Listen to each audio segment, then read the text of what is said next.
Hi, I'm Bryan Davis from Seven Springs Mountain Resort Snow Sports School, and I'm here today to talk about snowboarding turn techniques.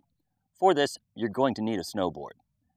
Turn techniques on snowboards can basically be addressed by breaking down the turns into four groups or families of turns, each of two types of turns. You have skidded turns and carved turns, and each of those can be either basic or dynamic. Skidded turns are defined as turns where the tail of the board does not follow the same path as the tip of the board. A carved turn is different. The tail and the tip take the same path through the snow.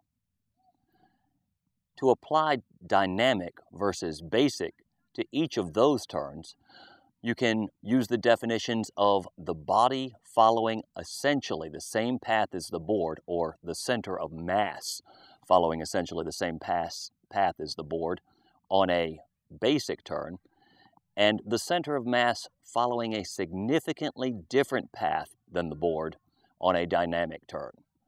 Those turns can be indicated by some standard appearances.